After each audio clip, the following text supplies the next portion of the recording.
ரத்னாபாயின் ஆங்கிலம். சுந்தர ராமசாமி அவர்கள் 1976 எழுதிய சிறுகதை. தில்லியில் இருந்த தன் உற்ற சிநேகிதியான அம்புஜம் ஸ்ரீனிவாசனுக்கு வழக்கம்போல் ரத்னாபாய் ஆங்கிலத்தில் ஒரு கடிதம் எழுதினாள். அதன் கடைசி பாராவை, அம்பு, இந்த பட்டுப்புடவையை நீ பார்த்தால் என் கையிலிருந்து அதை பிடுங்கி உன் நெஞ்சோடு சேர்த்துக்கொண்டு எனக்கு, ஐயோ எனக்கு என்று குதிப்பாய். சந்தேகமே வேண்டாம். ராதையின் அழகையும் கண்ணனின் வேணுகானத்தையும் குழைத்து இதை படைத்திருப்பவனைக் கலைஞன் என்று நான் கூசாமல் அழைப்பேன். வண்ணக் கலவைகளில் இத்தனை கனவுகளை சிதறத் தெரிந்தவன் கலைஞன்தான் என்று முடித்திருந்தாள். அந்த கடிதத்தை தபாலில் சேர்க்கும்போது அதனுள் வினையின் விதைகளும் அடங்கியிருந்தன என்பதை ரத்னாபாய் ஊகித்திருக்கவில்லை. அம்புவிடமிருந்து வந்த பதிலில், ரத்னா, உனது ஆங்கிலம்! எத்தனை தடவை அதை வியந்தாயிற்று! வியந்ததைச் சொல்லத் தெரியாமல் விழித்தாயிற்று! ஒன்றாய்த்தானே படித்தோம். எங்கிருந்து கிடைத்தது உனக்கு மட்டும் இப்படி ஒரு பாஷை? கடிதங்கள் மனப்பாடம் செய்யப்படுவதுண்டோ? செய்கிறேன். சில சமயம் மறுபாதியை அவர் திருப்பிச் சொல்லுகிறார். பரதநாட்டியம் மனக்கண்ணில் வருகிறது உன் பாஷையின் நளினத்தை உணரும்போது. நானும் கல்லூரி ஆசிரியை, அதுவும் ஆங்கிலத்தில். நினைக்கவே வெட்கமாக இருக்கிறது. ஆமாம், அப்படி என்ன அதிசயம் அந்த புடவையில்? வாங்கி வை, எனக்கும் ஒன்று. அதே மாதிரி என் சக ஆசிரியைகளுக்கு 2. வெட்கப்படட்டும் அவர்களும் என எண்ணி உன் கடிதத்தை காட்டப்போக, பயப்படாதே, முழுவதும் அல்ல, சில பகுதிகளைத்தான். இப்படி ஒரு கோரிக்கை வந்து சேர்ந்தது. தொந்தரவுதான் உனக்கு என்று எழுதியிருந்தாள். தொந்தரவுதான் என ரத்னாபாய் கடிதத்தை படித்து முடித்ததும் முணுமுணுத்தாள். அம்பு, என் கண்ணே, என் நினைப்பதை விடவும் பெரிய தொந்தரவு என்று கற்பனையில் அம்புவின் வாட்டசாட்டமான முழு உருவத்தையும் இடது கை விரல் நுனிகளால் அடிக்கொருதரம் மூக்கு கண்ணாடியின் 2 ஓரங்களையும் தொட்டு அசைத்துக் கொள்ளும் அவளுடைய தன்னுணர்வற்ற செய்கையோடு கண்முன் நிறுத்திச் சொன்னாள். சிக்கலான பொறி, சிக்கலான பொறி என்று அவள் வாய் ஆங்கிலத்தில் முணுமுணுத்தது. மில்டன் நழுவி விட்டிருந்தான். ஒவ்வொரு தடவை உணவுக்குப் பின்னும் இப்போதெல்லாம் இப்படி ஒரு நழுவல். இன்னும் 17 வயது முடியவில்லை, அதற்குள் இந்த பழக்கம். வசதியாக புதுப்பெட்டிக் கடையும் பக்கத்திலே வந்தாயிற்று. ஆமாம், எங்கிருந்து காசு? பப்பாவிடமிருந்து திருடிக் கொள்வான் போலிருக்கிறது. பப்பா மம்மியிடமிருந்து திருடிக் கொள்ளும்போது இதில் என்ன தப்பு? ரோசியும் மேரியும் தையல் வகுப்புக்குப் போயிருந்தார்கள். இருவருக்குமே படிப்பு வரவில்லை. பள்ளிக்கூடத்தில் ரத்னாபாய் டீச்சரின் பிள்ளைகளா என்று கேலியை வாங்கிக் கட்டிக்கொண்டதுதான் மிச்சம். ஒவ்வொரு வருடமும் அக்காவும் தங்கையும் மாறி மாறி தோற்றுக் கொண்டிருந்தார்கள். அவமானம், அவமானம் என்று ரத்னாபாய் ஆங்கிலத்தில் முணுமுணுத்தாள். என் குழந்தைகளா இவை? இல்லை, இல்லவே இல்லை. ஜான்சனின் குழந்தைகள், வேட்டைக்காரனின் குழந்தைகள். வலிக்கிற பல்லை ஊசி போட்டு உணர்வு இழக்கச் செய்யாமல் வலியோடு பிடுங்குகிறவனின் குழந்தைகள். அவனுடைய சதா இரத்தச் சிவப்பேறிய கண்களும் முரட்டுக் கைகளும், கைகளிலும் மார்பிலும் கரடிக்கு முளைத்திருப்பது போல் கருமயிரும். கடவுளே, ஏன் என் மனதில் வசையை புகுத்துகிறாய் என்று வாய்விட்டு அரற்றினாள் ரத்னாபாய். ஏன் இவ்வாறு துரதிருஷ்டம் பிடித்துப் போனேன்? அம்மா சொல்வாள், உலகம் வயிறெறிந்து விட்டது என்று. ரத்னாபாயை சிறுவயதில் அவளுடைய தாயார் மீராபாய் டீச்சர் வெளியே அழைத்துச் செல்லும்போது அவளை பார்த்த ஒவ்வொரு ஆணும் பெண்ணும் வயிறறிந்து விட்டார்களாம். ரத்னாபாயின் அழகு அவர்களிடத்தில் தாங்க முடியாத பொறாமையை ஏற்படுத்திற்றாம். மீராபாய் டீச்சரின் வாதம் இது. அம்புவுக்கு பதில் எழுத எத்தனை நாட்கள் கடத்துவது? மீண்டும் கடிதம் வந்துவிட்டது.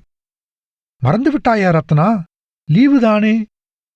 மசக்கையோ? டூவா? ரத்னாபாய் எழுந்திருந்து மாடிக்குச் சென்றாள். மொட்டை மாடியில் தரையில் ஒரு கிழவர் உட்கார்ந்து கொண்டிருந்தார். வழுக்கை தலை, அழுக்குத் துண்டால் கன்னங்களைச் சுற்றி கழுத்தில் கட்டிக்கொண்டிருந்தார். கன்னம் வீங்கிய வீக்கத்தில் கண்கள் இடுங்கி புதைந்து கிடந்தன. முகம் ஜிவ் ஜிவ்வென்று சிவந்து கிடந்தது.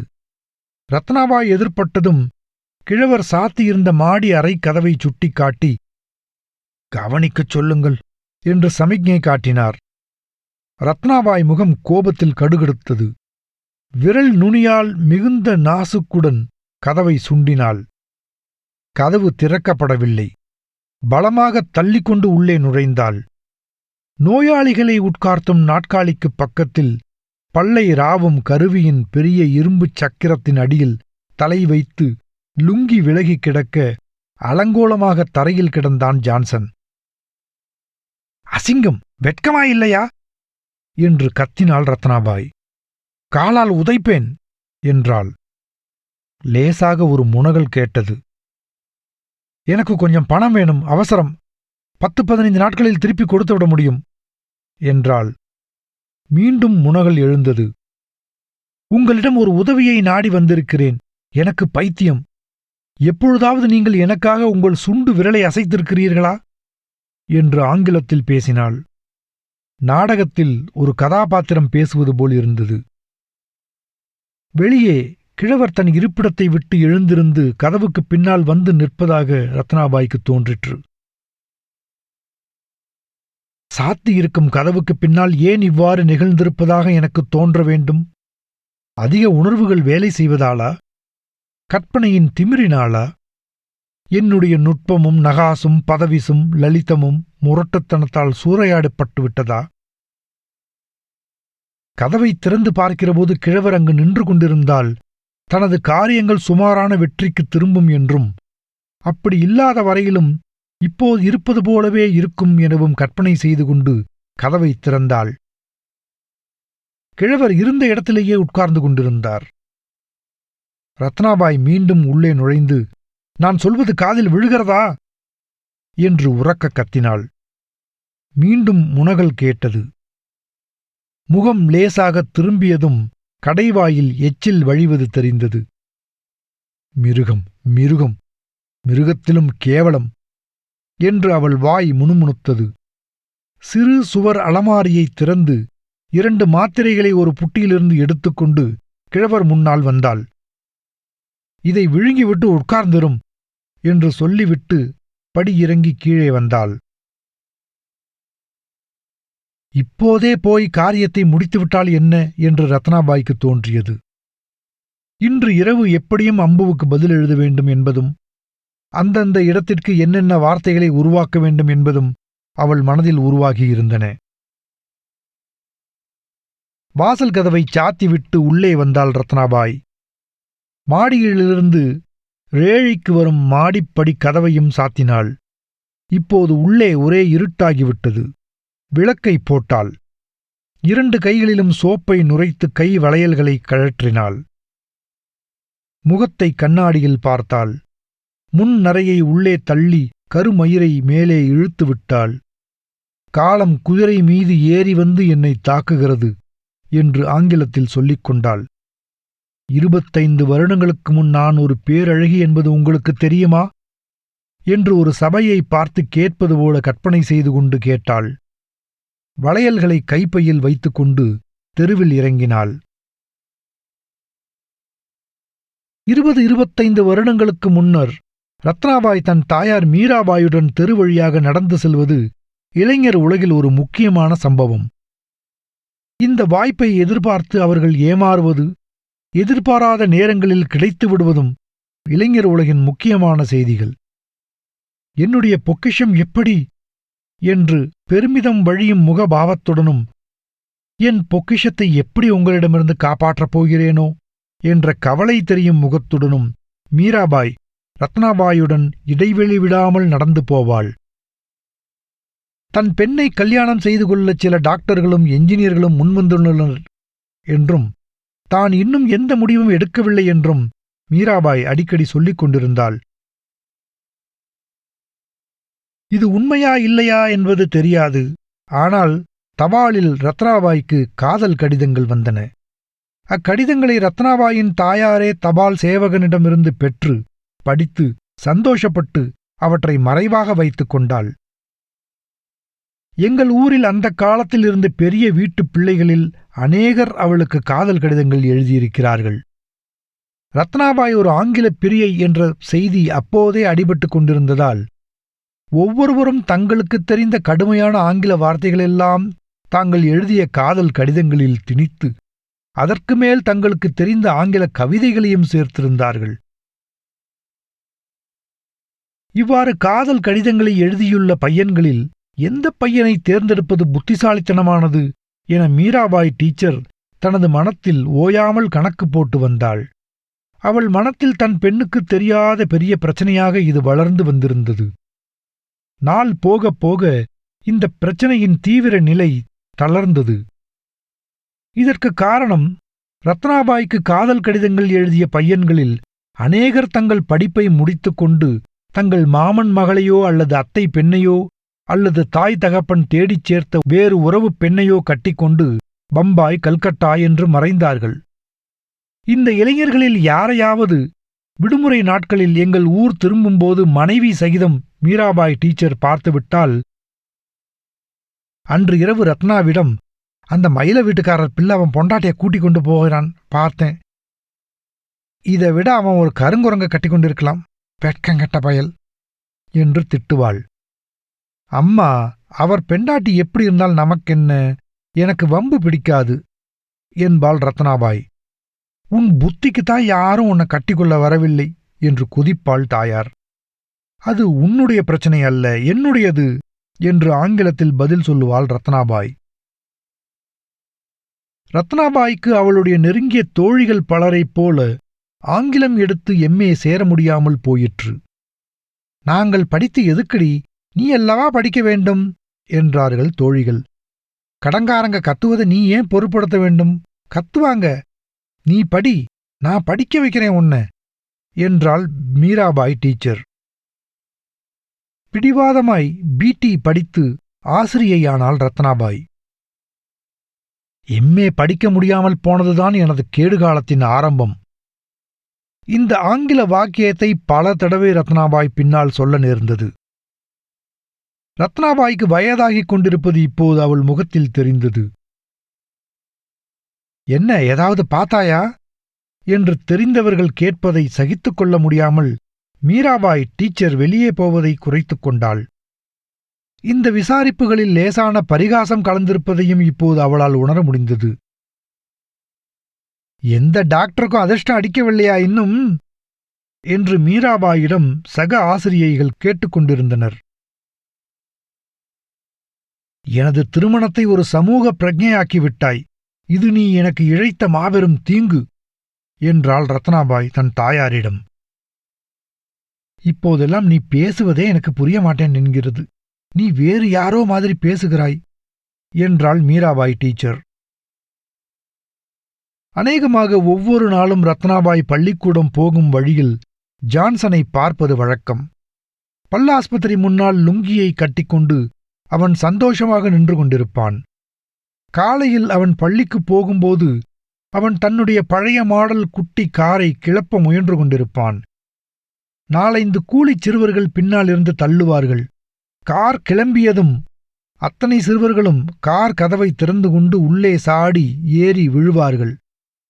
கார் ஒரு ரவுண்டு சுற்றிவிட்டு வந்து ஆஸ்பத்திரி முன் நிற்கும்.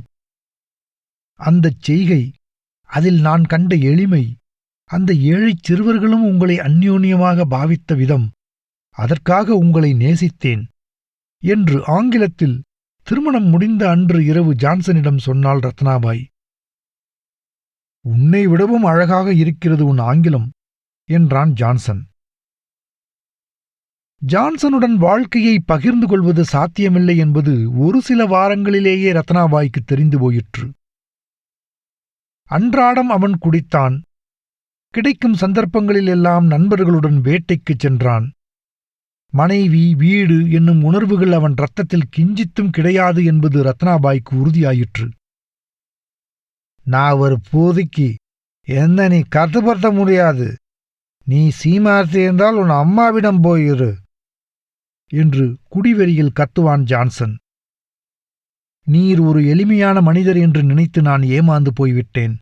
வாழ்க்கை எவ்வளவு பயங்கரம் என்றாள் ரத்னாபாய் உன் ஆங்கிலத்தை நான் வெறுக்கிறேன் என்று கத்துவான் ஜான்சன். அன்று பேங்கில் அவள் எதிர்பாராத செய்தி கிடைத்தது. புதன்கிழமை மட்டும்தான் தங்கத்தின் பேரில் பணம் கடன் கொடுப்பார்களாம். ரத்னாபாய் ஜவுளிக் கடைக்குச் சென்றாள். பட்டுச்சேலைகளை எடுத்து வைத்துவிட்டு கையில் இருக்கும் சிறு தொகையை முன்பணமாக கொடுத்துவிட்டு போனால் பின்னால் பேங்கிலிருந்து பணம் பெற்று பாக்கியை அடைத்து சேலைகளையும் எடுத்துச் சென்று விடலாம் என்று எண்ணினாள். கடை பையன்கள் முன்னால் வந்து நின்றதும், அன்று நான் எடுத்துக்கொண்டு போன மாதிரி சேலை வேண்டும் என்றாள். அவள் மனம் குறுகுறுத்தது. கடவுளே, எதற்காக இப்படி நான் சொல்கிறேன்?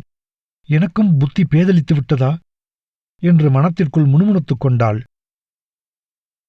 பையன்கள் விழிக்க ஆரம்பித்தார்கள்.